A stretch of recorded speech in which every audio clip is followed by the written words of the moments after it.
here we are finally, after all this time. Hello folks, welcome back to the Fallout 76 review video with me, the Grey Cog, aka Grey Studios. Now this review video is just going to be talking about what I liked about Fallout, what I thought was so-so, and what I thought was, well, bad. And we're also going to go into details about, you know, the map layout, how the game is played, the PvP aspect, and so on. So, that being said, if you're this far along, subscribe on my YouTube channel and give it a like to the video. It helps get the algorithm going. Alright, so Fallout 76. Now, this is much different than all the other Bethesda games that, you know, or the other Fallout games that Bethesda's made. And that, unlike the other, where, you know, like Fallout 3, Fallout 4, single player experience, complete a bunch of missions, this was generally more or less a open world aspect, where the players could generally just base build anywhere up to a certain diameter, location, and whatnot, and they could complete these, very few, because at the beginning they didn't have any main quests. They did later on, though, because people got mad. But teammates or, you know, friends, they complete these daily challenges together underneath a kind of Fallout theme, giving it not really a more like a brother-sister kind of thing, but like a non-blood related cousin, if that makes sense, if you want to look at it in that perspective. And over here we have the current level up system, the card system. It's a lot more different compared to the other Fallout games as well, and even the daily challenges as well as the weekly scoreboard, in which that helps you to unlock potentially free content, gold billion, nuclear key cards, caps, etc. It's basically like bonus points per season of unlockables, and this one's season 8. We also have these permanent station camps where players can compete and occupy these extra camp zones, basically, which are basically just resource points. Now, some of these resource points are unique, and some can give you extra ammo, perks, fusion cores, food, etc. Now, the thing I want to get into topic of this is that the main faction, the main not the protagonist, you're the protagonist, the antagonist. Jesus. This is the main antagonist, the Scourge. Now, you can think of it as something like the ghouls, only the difference is that they're smarter, they got a hive mind for some reason, and looks like they've been burned alive with green crystal spores. And like other ghouls, they're actually smart enough to use tactics and weapons. Now this is the main antagonist of the entire game, as a plague has been sweeping through Appalachia. And the main quest is basically stop them. And in short, you're basically just fighting mainly humanoids, although there are other variations. And these variations can range from animals, like Mirelurks, even Deathclaws, to even some Wendigo variants. And yeah, no, that's unique to Appalachia as well. To even the hellish nightmare that is the Scorch Beast. If I could describe it, think of it like a contagious Apache 64 helicopter, but a bat from hell. That's basically what a Scorch Beast is. Now, the Scorch have been around Appalachia for many years, and more of these fissures, cracks in the ground have been popping up or along the southeast. But all in all, they've more or less driven out all other kind of factions, with only the factions like the Raiders and the Settlers now coming back in, and some of the Brotherhood as well. Now, I don't know what to really explain, and there is a few other factions like the Blood Eagles and offshoot of Raiders, which are basically just more evil and pissed off. They're basically chaotic evil if you want to think the morality scale of Dungeons and Dragons. I know, nerdy, boring, D&D's awesome. You don't like it? Well, you do you, boo. But yeah, all I can really say is Blood Eagles, bad. And you also got the Responders, who were generally kind of like helpers, supporters, you know, not fighters, but they generally just went around helping and heal people. Fire breathers as well. This was a faction that was created uniquely to actually fight the Scourge. But many of those factions ended up falling. Raiders and Settlers still alive, and in the long run, only the major factions really survived any of this, with the exception of the Blood Eagles. Now your job as not the sole survivor, it's a lot more different because unlike most Fallout games, a lot of the settlers actually survive and are released into Appalachia to rebuild America 30 years after the bombs drop. So this is basically the earliest, I cannot say earliest, Jesus. Now this means that this is the earliest released vaults. So basically you're getting the full front of the wasteland and what's happened to the world. Now another thing to just kind of keep in mind is that you're in the hills of Appalachia, and that's why not everything's as radioactive or wastelandly as it should be, if that makes any sense. Now 76 was made in 2018 and around mid-November, so this game's basically at this point 3.5 years. And at this point of the making of this video, it's 2022, middle of the year. So basically, the main point of this is this game still good? And is there a reason why you should buy it and play it? And basically, I'm just here to share my thoughts and opinions on it. Now a little bit more detail into the camps. Unlike the other camps, not your personal camps, these are public camps. These can be contested by other players, enemies can attack and take over, and you can also set up kind of like a little defensive structure as well. A bunch of turrets, basically everything you can do at your own camp, you can do in any camp settlement outside of Appalachia. Failure obvious means you're gonna have to retake the camp. However, if you manage to keep it, you also have access to all the resource points that it can offer. So you gotta be sure to place a lot of security because other players can also steal, and that can be pretty annoying. And the way you basically beat this game is to beat the Scorch Queen. Now the Scorch Queen is exactly as I said, the giant bat from hell, but high tier, and it's basically the final boss. The only way you can fight the Scorch Queen beast is if you get access to use nukes. And in the game, yeah, that's one of the main things of Fallout 76. You can use nukes to blow up certain places, turn that into a radiation hot zone, and from there you can get special resource points and fight high tier enemies. So great if you want unique crafting supplies, XP boosts, or even ultracite ore. We'll get more into that later though. All in all though, yeah, main quest of the game, kill the Scorch Queen. Now I mentioned hive mind. This is actually because the reason why it's a hive mind with the Scorch Queen being in control is because it's basically a bat that has adapted or actually bonded with a type of fungi parasitic creature or something. And to put it bluntly, it's one of those relations that benefits both species.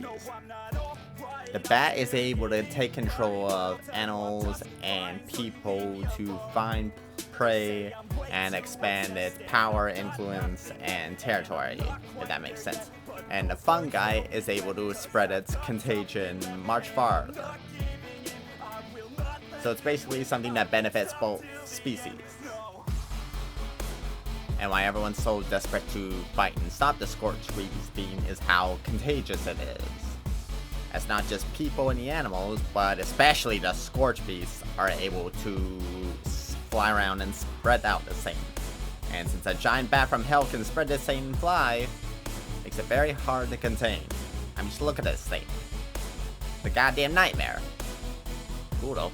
Alright, now we're getting to the main factions. Obviously this is Foundation. This is the main encampment for settlers. And I'm not talking about like your weak puss settlements or anything like the Minutemen from Fallout 4. God, why were they so nerfed? Point being though, these guys are actually armed to the teeth. and they focus more on, you know, living a peaceful life and all that. But they fortify each place or each major area that they're in, kind of like a big tanky keep. And their faction's mainly that big green beam tower. Then we have the Brotherhood of Steel, classic, tried but true. Just starting though, since it's only the first 30 years after the bombs drop, so they're just getting up on their feet. But even with the 30 years that they have, they're going pretty strong. And they're more or less centered midway upon Savage Divide. More or less in the middle between Crater and, well, Foundation. And the Brotherhood, as you expect, more militarized, still geared for peace. And then finally, we have Crater. Now, this is more or less the Raider faction. And yeah, you can be friends with Raiders on this. So this more or less follows if you're into like, you know, you do you only want to do you. Kind of more like the chaotic, but not necessarily evil faction. In which case, if you do decide to ally with Crater or whatnot, they're basically the more peaceful raiders. At least these ones are. And it's easy for, you know, to bond with them and, you know, be good enough buddies that you can have not random raiders just tackle you or shoot you. Allying with the raider group will help take some notoriety from the raiders off of you. It won't just spontaneously attack you or anything like that. It will only attack you if you, let's say, shoot them straight in the face. Which is still funny, but yeah, no. They'll eventually come to respect you if you do enough jobs for them. Raiders, butchers, hard partiers, maybe a few outcasts. But oh no, generally, well, they're better than most raiders. Alright, we've gone over some minor detail of, you know, the major factions, we've gone over the Scorched, and, you know, generally how to beat the game. Now we're gonna go into, you know, the main differences and what you can find in each of the biomes of the game. Alright, the first biome we're gonna be talking about is the forest. Now this is obviously where you start off from, and it's easy to say it's the biggest, and also the most prosperous and safest. A lot of food, definitely some weird creatures though. But, like I said, a lot of food. These froggies drop. Why? A good meal. Enemies in this region are pretty easy to deal with. Now none of them go over level 50. And these quests as well are generally easy to complete. Basically, you're going to be dealing with a lot of mob enemies. Mainly ghouls, a few weak raiders. Toughest thing you're going to fight is a low level death claw. Some robots here and there as well, a couple Scourge, but like I said, nothing above level 50. We're gonna difficulty stats later on as well. Now this is more or less the next step up, the Toxic Valley. Now enemies are gonna be a little tougher, still around the level 50 variety. Super mutants, robots. Ironically enough though, this is where the most, well, wild game can find. So bears, deer, etc. And the reason why it's called a Toxic Valley is because a little bit less mountains nearby, but it's also because of chemical spill and pollution due to a Grafton steel plant nearby. The combination of the two basically created this cesspit for mutant variants and even a few cryptids. So tougher enemies, definitely better weapons, better gear you can find. You can find a spare 50 cal somewhere. It's cool. But all in all though, if you're talking about food, gonna be harder to find. Water though, clean drinking water, that's gonna be impossible. And more likely to say, it's definitely the most radioactive place on the map in terms of size. Now, as I said before, you're going to be finding some mutants and a lot of cryptids here.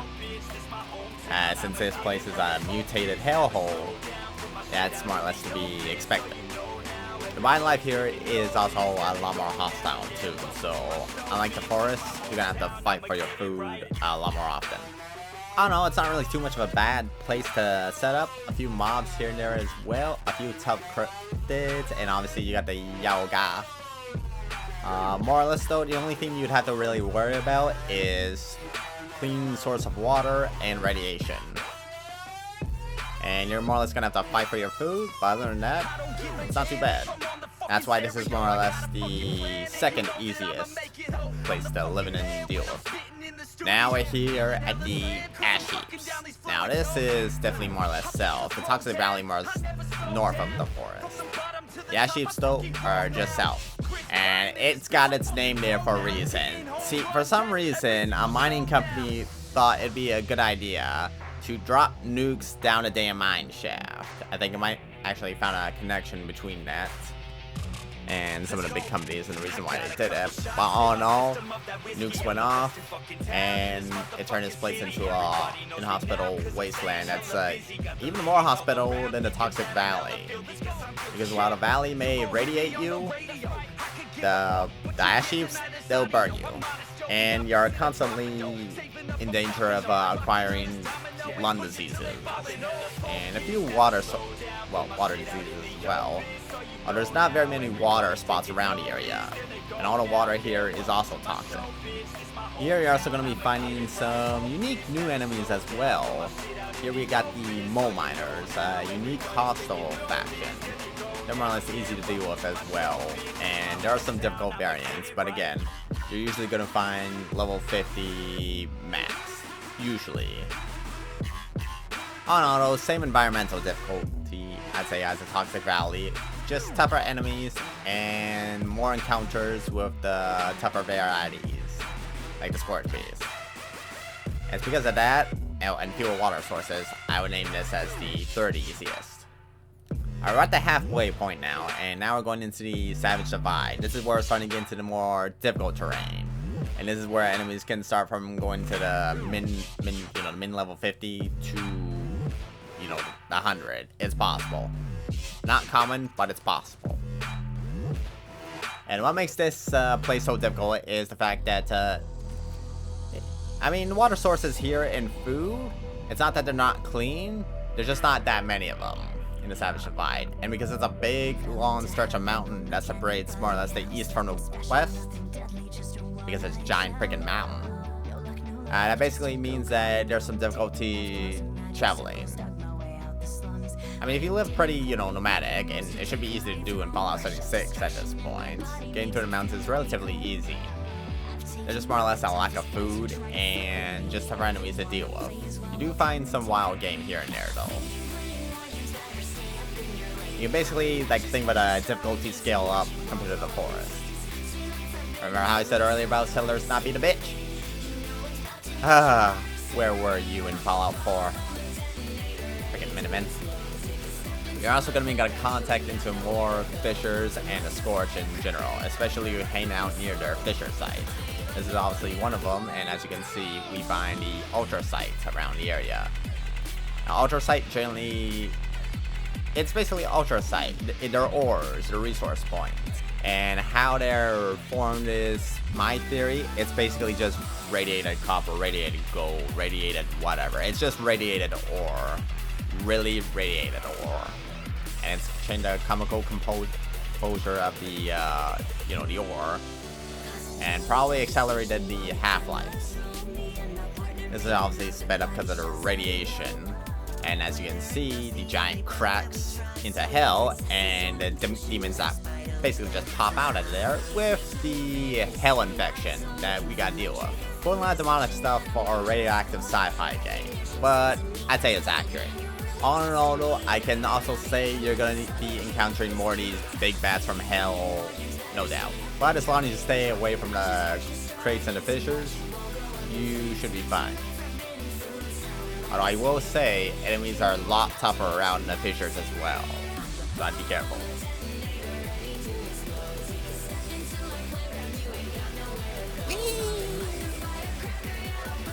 So I got mutations that allow me to jump high, and it's just fun jumping over those things. Now here we are at the mire. Now, obviously, Savage Divide was bad, I'd say, but this is definitely next level. It's not like the ash heaps or, Toxic Valley where the environment's trying to kill you. It's the one source that's got the most food, the most water. Problem is, the enemies are next to second to hardest to deal with. We're talking about bears, we're talking about deathclaws. The little, what are those, hermit crabs in the little trailers? You know which ones I'm talking about. You even do find the occasional, super mutant, behemoth. Yeah, rarely, but you'll find them. And you're gonna be finding some other wildlife as well that's equally hostile. Wendigos. Oh god, Wendigos. Anglers. And Mirelurk Kings. And ironically enough, because of where this area is, a lot of enemies also rely on stealth. So this is also most likely a spot where you're gonna get suddenly ambushed by said enemies. Like I said, food and water are plentiful. The creatures here are just a bitch to deal with. I want to go out on the lore and also say that for some reason these things called strangler vines are infecting the forest. I can't really say I know too much lore about the strangler vines other than the fact that this was a experiment that got horribly wrong, got out, and climbs, and well, as you saw, can uplift the damn ground, and is slowly spreading its way past the forest. As you can see though, not nearly as a problem compared to the, well, natural wandering wildlife, or basically the scorch plague that's also affected the area. All of a sudden, Nundo, you're gonna be fine. You're gonna want to pack a lot of hardware. A lot of people also tended to hide in here too, for those who couldn't really afford a vault pass. So they made makeshift bunkers to hide when the bombs drop. And you will find more ghouls, raiders, and all that. But like I said, as a place where it's got some of the hardest and toughest creatures to deal with, they're gonna be the highest tier ghouls and raiders you're gonna fight. If you like crafting or cooking meat though, Well, now here we are just near the edge of hell itself, or it's the closest thing we can get to Appalachia. Now this right here is the Cranberry Bog. This is literally the most difficult region. Again, similar to Mire, except a few things are different. Very few trees, so it's hard to take cover around the area. And the enemies are far more ruthless, and there's a lot more of them. This is also home to the Scorch Beast, so you're going to be fighting the Scorch a lot more here. And as you saw there, Super Mutant Mutt got the Scorch Plague. He attacks Super Mutant, he's part of the Hive Mind. You're going to be fighting a lot more of those, and because it's a faction, the faction's going to be teamed up together. Well, you know, they're going to cooperate, they're going to fight a lot more often together. Now, there's a few hidden cave networks, though, just underneath the highway that should help you in case you get ambushed by a Scorch Beast. And I'm not saying that as, you know, just to be funny, because getting ambushed by a Scorch Beast in this area is actually a lot more common than you would think. Now, the only time I've seen a Scorch Beast in a mire is when I had a workshop go on, and I got attacked by 3 of those things. The Cranberry Bog, though, is a different story, though, because it's the home of those little monsters. Not little, they're huge. I mean, they're fun to kill, but, at any rate, though, you're gonna want to find a good place to hide in case you get ambushed by one. And ambushed you will. It's only a matter of time. And because this was originally where the Scorch Plague kind of originated from, the animals and people you're gonna find a lot more of. You've never seen animals outside other than Cranberry Bog. And roughly speaking, it's roughly the same size of the ash heaps. With the forest and the Savage Divide being the biggest, the Mire, Toxic Valley being so-so, and then, you know, the ash heaps and the Cranberry Bog being, you know, the smallest. And as we see there right now, they just wander around like normal NPCs. They don't even have to be near a fissure. Although there are a lot of fissures that do grow around the area. Sorry, I said grow? No, sorry, they formed. They formed around the area. And I gotta get my vocabulary check or something.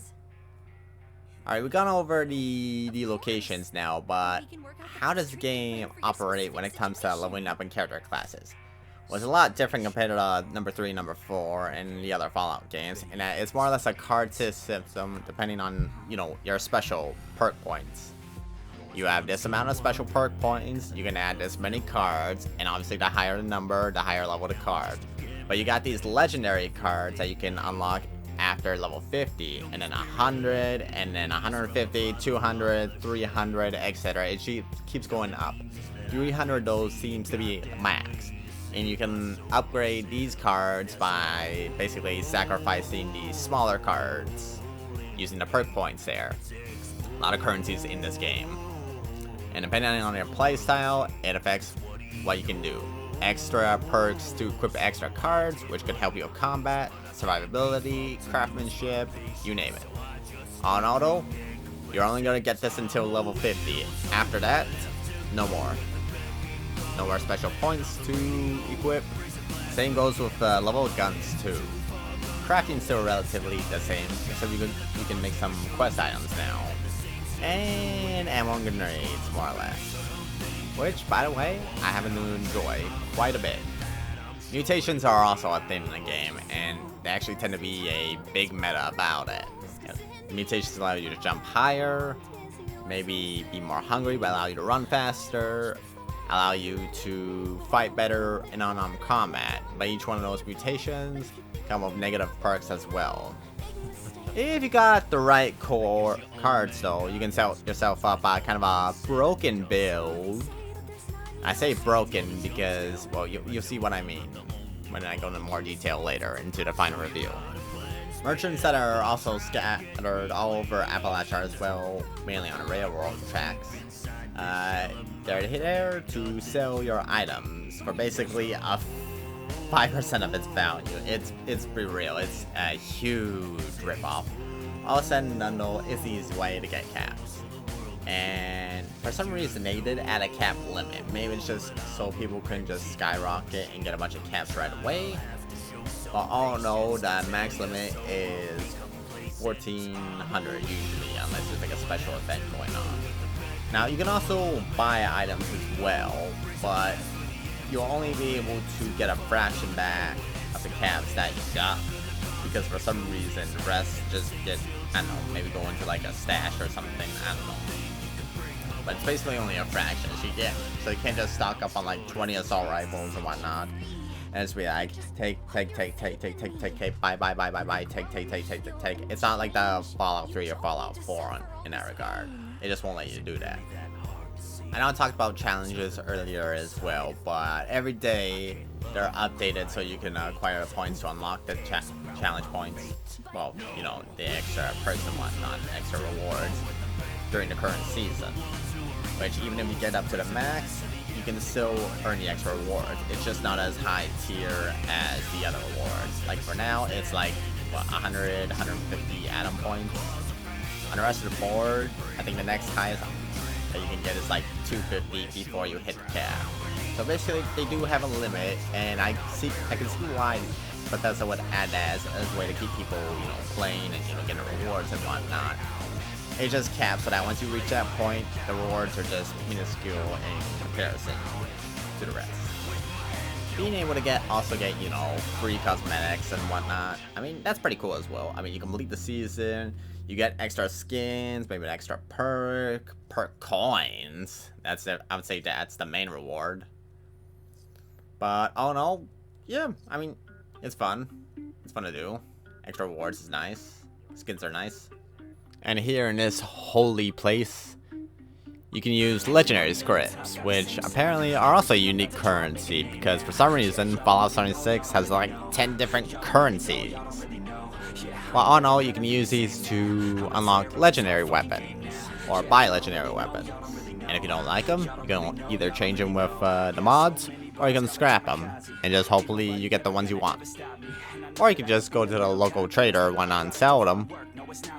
Up to you. But sometimes you can find some good stuff in here.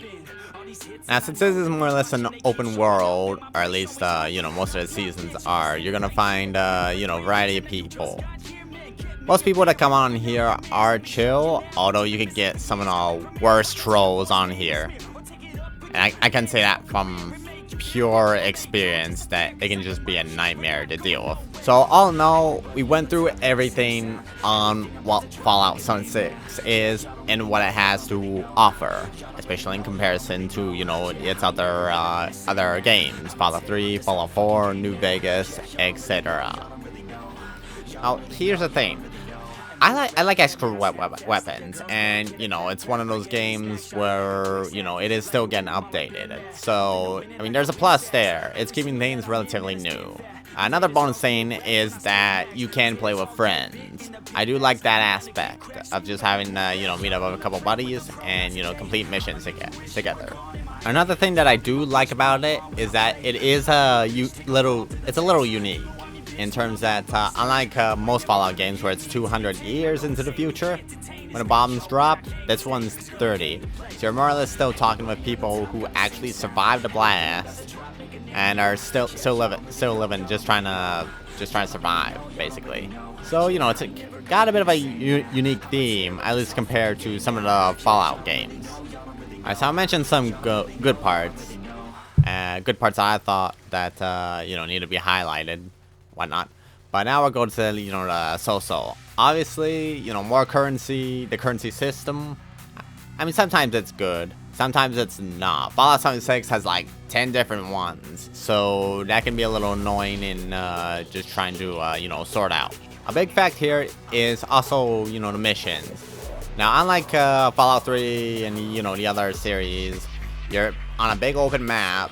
You have all this map. There's like 200 missions to complete. It's going to take you like months and months to, you know, even get like most of it done, depending how much free time you have, I guess.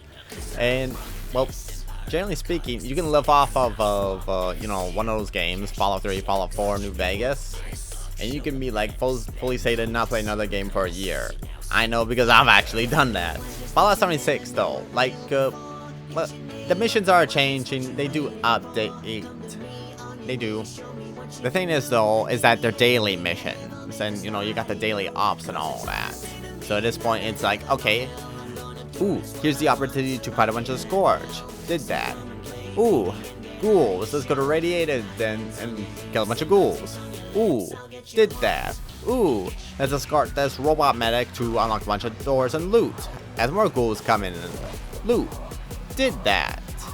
To put it simply, the daily missions that are occurred are, well, you know, daily.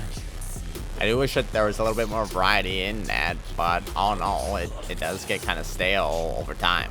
I'm only giving that props and not putting in, you know, the bad tiers because every season they do change.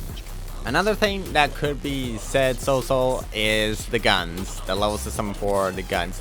Obviously, you could think of it as just, you know, guns having, you know, quality and so on and whatnot. But they actually added a level cap to guns, where if you're not high enough level, you can't use certain guns. Highest being a level 50, so you can, if you're level 50, you can use any one of them. Obviously, this could just be a way for, you know, seasoned players to not give new players with OP stuff right at the beginning. You know, make them earn it. And I understand that. Obviously, it doesn't kind of fit that vibe of Fallout, and why, you know, when you need level cap to, you know, use certain guns, etc., etc. A little bit off-putting, but at the same time, it is understandable. One thing I do want to bring up though also is the currency system that, you know, Fallout 76 has, atom points mainly, and that's for, you know, you can buy with real-time money. It's the in-game currency, the main in-game currency where you can buy skins and perks and all that, and some actually are beneficial and do help you, you know, survive Fallout or play better at Fallout. Alright, that's just facts. The thing that just annoys me about it though is that, you know, atom points it's roughly about a penny per, roughly, so it's like 1,500 points. You're looking at 15 bucks to buy. I don't know, most of it's, you know, costume design, but it does kind of have a little bit of a, you know, pay to, oh, freaking mic. Sorry about that. It does have a little bit of a pay to win kind of vibe to it. Not too heavy on it, thankfully. Obviously, you can still hook up power to, you know, a water generator and still produce machine, rather than just having some, you know, water coolers. And, you know, you can get some of the plans from players as well by using caps, etc., etc. So, you know, cool on that. I get it. They need it to also, you know, update regularly because of the daily challenges and the seasons and whatnot for Fallout, because obviously they got to hire people to make these new seasons, enemies, perks, quests, just to keep the game interesting. And you don't have to buy these to give you a huge boost or advantage in Fallout. It's not COD. It's not going to be game breaking. In a way, I kind of understand. It is just a little bit annoying though. Alright, so yeah, so bits covered, but now we head into the bad, and really, I'm only gonna talk about two topics, that why I gave it a score, but they affect it greatly, so I'm just gonna go, you know, rant about them all. all that. So Fallout 76. The thing with Fallout 76 is that, well, generally speaking, it was supposed to be a PvP game. The first, Fallout PvP game kind of going on. And it had this open world concept and all that. The thing is, though, is that they introduced these certain weapons. Now, what I mean by all this is that legacy weapons, basically, if anyone's ever heard of them. Alright, to put it to you simply, legendary items had a peak. You always see the highest being 3-star now. Obviously, the game could update and, produce more. The reason why it's 3-star, though, was because they made these weapons called legacy weapons. I know it's hard to say. I know I'm not really speaking too much. I'm going a bit chattery on this, but it annoys me so much. And basically, they were game breakers. So game breaking that Bethesda actually had to literally remove them from the game from players. Some players didn't want their one-shot, one-kill to a Scorched Beast, gone. They liked the idea of one-shot, one-kill everything, basically. So basically, they made a couple extra accounts, some hack accounts and whatnot. And what that generally means is, there's generally, I don't think generally a lot, but there's actually quite a few people who go around just one-shotting everything with legacy weapons. Now, that might not be so bad in, more PvE environment kind of thing, but this is Fallout 76. Player versus player was supposed to be a big thing on this, and the fact that they had the legacy weapons come in, it generally broke the freaking game. So for a Fallout game that's supposed to be based on that, a large portion of it anyway, and for it to be completely broken now from legacy weapons, it's, to put it simply, Fallout got done goop. The other thing I want to talk about is also related to PvP, and that's the PvP rule system itself. See, basically, every player here is basically a glass cannon. Maybe a few exceptions if you go heavily into, endurance, or they got some really good power armor and whatnot. But all said and done, everyone's a glass cannon. And the way PvP works is you can challenge people, but the thing is you guys shoot them. You guys shoot them, and that's basically a challenge. Now, that's actually so freaking broken because the way it starts is the other player has to shoot you within like a 10-second time frame. Now, if they accept that, and they're already loading a 50 cal into your face, you're already lost. You already lost. And that's even saying if they don't have any legacy weapons, because they're getting the first strike advantage and whatnot. So basically, the way you can start PvP is by shooting the other player, accident or on purpose, and the other player accepting by shooting you back. And since everyone's like a damn glass cannon, they're gonna get the first few hits on you, and a large portion of that determines whether or not you win or not. So basically, you shoot someone first, accident or not, you're gonna die if they choose to do so. And if they do choose to do so, you're gonna be losing 50 caps per. Obviously, you might think that's not a lot, but the way that, the limit is for like trade and whatnot for caps, it can be ridiculous. The troll system itself is ridiculous, and the fact that rules state that, meaning that there's no point in doing PvP because the guy who initiates it is always going to lose. Or sorry, the person, if I want to be correct with my vocabulary. But generally speaking, yeah, you start a fight, you automatically lose. Purpose or not. Purposely or not. And that's one of the things that I just hate about Fallout 76, is the fact that this was a game that had a lot of PvP elements, which was its main reason for playing, and Bethesda just kind of screwed it over big time. And that's why I can only give this game like a 6.2 at best, because this is a main feature that this game was focused on, was the PvP, and they butchered it. And I can only give it a 6.2 as well because a lot of the missions, I mean, it's daily, they can be repetitive, they got broken guns, PvP is broken, currency is a bit minor, the multiple currencies, but then again, it wouldn't be the first Fallout that has that. It's just got like, the claim tokens, gold billion, atom points, Halloween candy. Yes, freaking Halloween candy is as a currency with a certain quest. Halloween candy. Diabetes. Lovely. But again, the mobs did drop near Halloween, so yeah, I guess it makes sense. I know I've had to watch my words because of YouTube as well and whatnot. Basically, who would I recommend this to now? Well, basically, I'll put it to you this way. If you want to play with friends, but you're feeling, you know, Fallout-y, Fallout 76 might be your cup of tea. But I don't know. For a $45 game, I think, you know, I'll stick with, you know, a different Fallout game. I mean, that's the current price when I checked so far. Well, it's $45 for use at that. And all in all, if I wanted to, I could just play Fallout 4 with one of my buddies. It really just depends on how many people you know who want to play Fallout. That's the only time I could really recommend playing 76 compared to the other Fallout series games. Alright, that's all I really have to say about Fallout 76. Thanks for watching if you stuck around this long. And if you can, give the video a like and subscribe to my channel. It helps me out a lot. Hopefully I gave you some ideas about whether or not you want to, you know, buy, purchase, and play Fallout 76. And, you know, really, that's just my personal opinion. If you got your own opinions about it, then, I mean, yeah, go for it. And if there's something I missed, then, yeah, you know, just leave it in the comments. I've said what I needed to say, and my reasons for whether or not I would want to buy Fallout 76 or play them on the other Fallouts or not. Alright, that being said, though, folks, I've been talking too long. I've been generally using a different way to, you know, broadcast, communicate, and whatnot by having pre-recorded instead of just live recording as I play the game. First time I've done this. Obviously, I'm going to need to improve upon it. But oh no, yeah, that being said, have a happy day, folks. Bye-bye. And good luck out there, Vault Dwellers. Because for some reason, Fallout 76, yeah, it's got a big Easter egg about Eldritch monsters now. I'm serious, there's like a big freaking cave about this.